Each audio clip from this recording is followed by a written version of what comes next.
On se retrouve pour parler d'un nouveau sujet. Cette fois, je voudrais aborder le perfectionnisme et surtout comment on fait pour pas devenir esclave de notre perfectionnisme. Si tu me découvres aujourd'hui, écoute, bienvenue, je m'appelle Élise et je suis la coach des femmes hypersensibles qui ont envie de prendre confiance en elles, de retrouver le sourire pour construire leur propre bonheur. Même si tu as déjà tout essayé, l'objectif c'est de rayonner en étant toi-même. Donc aujourd'hui, je voudrais vous parler de perfectionnisme.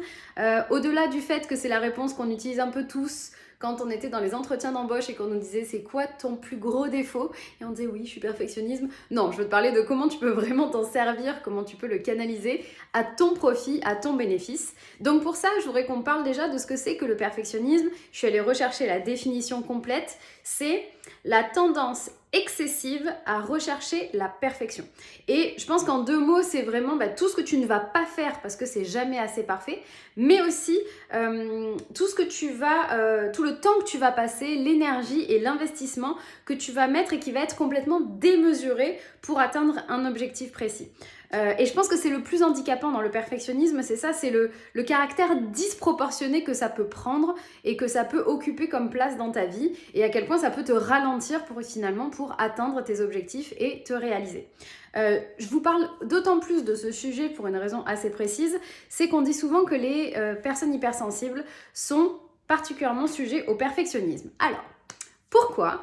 Parce que pour moi, il y a plusieurs facteurs qui vont rentrer en jeu et qui vont se coupler. Le premier facteur que j'ai identifié, c'est le traitement de l'information, couplé à notre hypersensorialité. Je m'explique.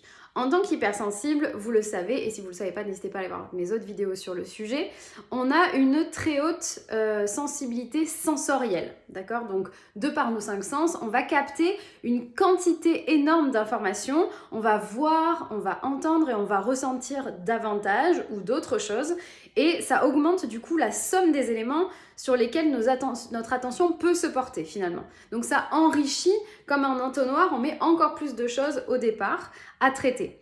Et une fois qu'on a perçu ces informations, c'est notre traitement de l'information qui va rentrer en jeu et c'est là où on va parler de notre analyse mentale. Les personnes hypersensibles sont reconnues comme ayant un traitement de l'information en profondeur. Qu'est-ce que ça veut dire ? Ça veut dire que chaque information va recevoir une analyse un peu plus complexe, où on va pouvoir aussi parler de pensée en arborescence, une idée en amène d'autres, qui en amène d'autres, et donc du coup on va avoir un traitement qui va être un petit peu différent, beaucoup plus complexe, peut-être parfois plus long, et en tout cas on a cette ramification d'idées, cette connexion de liens, qui peut en fait aussi sursolliciter notre traitement de l'information. Et donc du coup, pour moi, c'est aussi un élément qui fait que tout ça, ça intensifie notre perfectionnisme, ou du moins, ça nous donne une complexité dans notre rapport au perfectionnisme. L'autre facteur qui me semble aussi super important, ça va être notre imagination et notre créativité. En tant qu'hypersensible, on parle très souvent de haute créativité.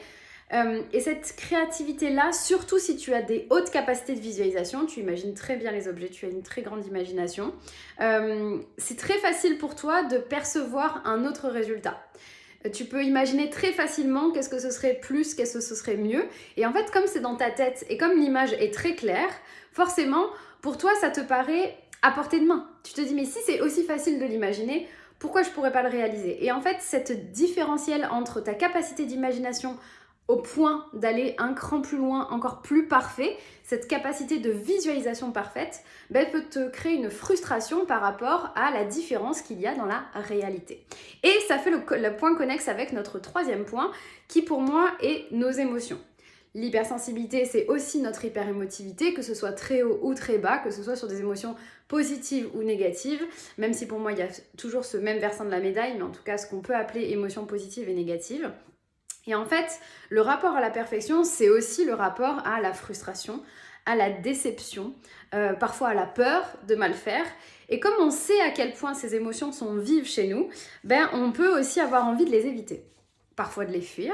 C'est ok, c'est normal, c'est naturel d'avoir cette crainte. Personne n'a envie de se dire oui, moi je vais vivre dans la peur et dans la négativité, pas de problème. Non, forcément, on a tous envie de plutôt maximiser nos émotions positives, mais du coup, le perfectionnisme est parfois une vraie fuite de ces émotions-là, quand on n'a pas traité leurs origines, quand on n'a pas appris à accueillir nos émotions ou à peut-être être davantage bienveillant ou à prendre confiance en nous. Du coup, ce perfectionnisme-là, c'est aussi une fuite de ces émotions, c'est aussi permettre d'éviter de ressentir cette négativité-là. Donc tout ça, ça nous fait aussi un penchant, on va dire, qui peut intensifier notre perfectionnisme, nous rapprocher du risque d'être un peu enfermé, l'esclave, je vous disais, de notre perfectionnisme. Et c'est un petit peu le problème. Rassurez-vous, il y a des solutions. Comment on fait ? Le problème, c'est qu'en fait, quand tu es perfectionnisme, tu es toujours perdant. D'accord ? On est toujours perdant quand on se laisse aller au perfectionnisme. Un peu, c'est pas trop grave. Beaucoup, ça commence à être compliqué. Et vous l'avez vu, dans la définition du perfectionnisme, on parle d'excès. Donc, c'est très rare que ce soit juste comme ça. Ça peut être une pente très glissante. Et il vaut mieux réussir à reprendre les matettes parce qu'en fait, quand ton perfectionnisme, il est là, il va alimenter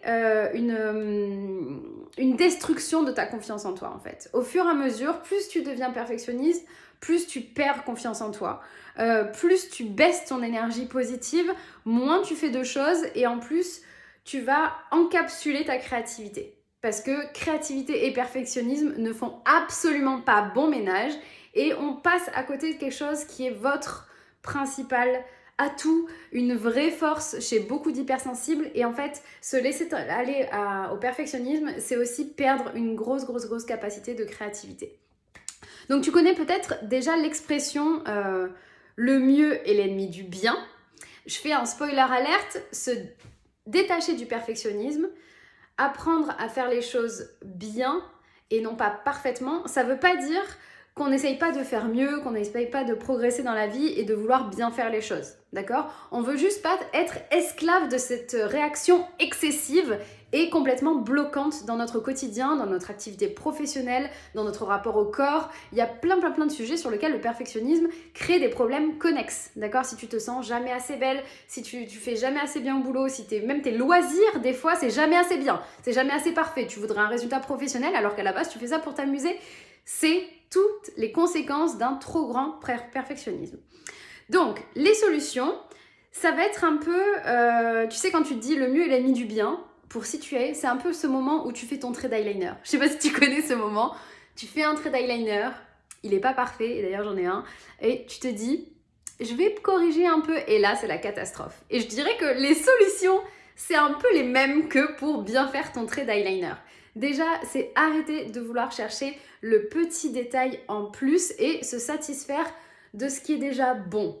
Et de ne pas oublier des éléments importants. Donc je vous donne moi mes pistes de solutions, les premières actions que tu peux poser et qui peut te permettre de plus être l'esclave de ton perfectionnisme et de simplement revenir à j'ai envie de faire les choses au mieux, le plus parfaitement possible, mais en faisant de mon mieux et sans devenir complètement encapsulé, enfermé et gêné par ce perfectionnisme.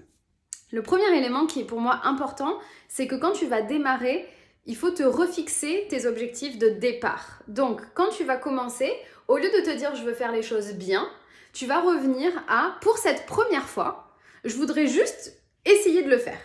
Je reprends l'exemple de ton eyeliner. La première fois que tu fais ton trait d'eyeliner, ton objectif, ça va pas être de bien le faire, ça va être juste de le faire.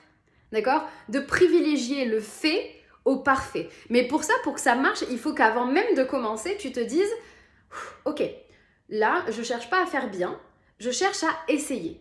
D'accord ? Juste de faire quelque chose. On s'en fout du résultat. Et d'ailleurs, essaye de sortir de l'enjeu. Essaye de faire ça à des moments où le résultat ne compte pas. Et ça va te donner un premier pas qui soulage. Si tu as une haute capacité de visualisation, je t'invite même à jouer avec ton imagination et à imaginer un résultat complètement raté.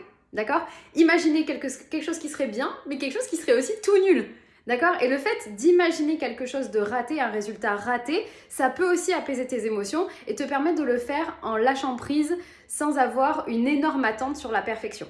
Ça, c'est vraiment pour créer ce premier pas. Pourquoi ? Parce que le premier pas, c'est toujours le plus difficile. Après, c'est de plus en plus simple.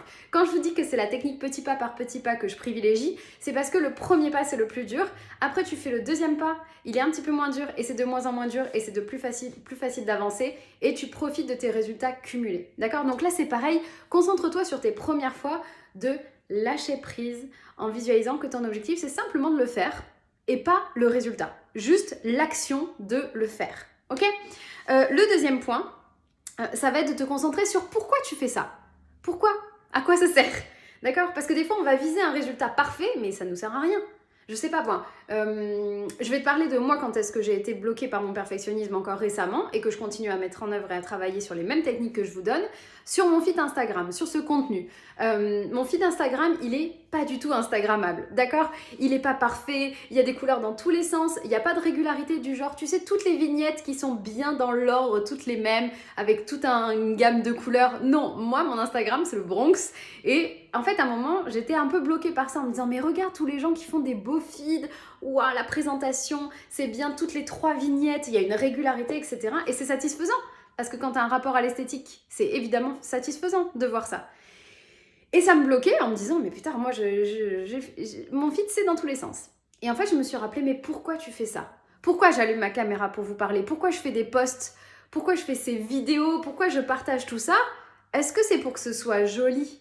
Non, c'est pour diffuser de l'énergie positive, c'est pour t'aider qui est toi derrière la caméra, c'est pour faire ma mission de vie, c'est parce que y a rien qui me remplit plus de bonheur et de joie que quand je reçois vos messages en sachant que je vous ai aidé à évoluer, à prendre confiance en vous, à apprécier votre hypersensibilité et que je continue ce message d'hypersensibilité positive avec une nouvelle image dynamique et bienveillante.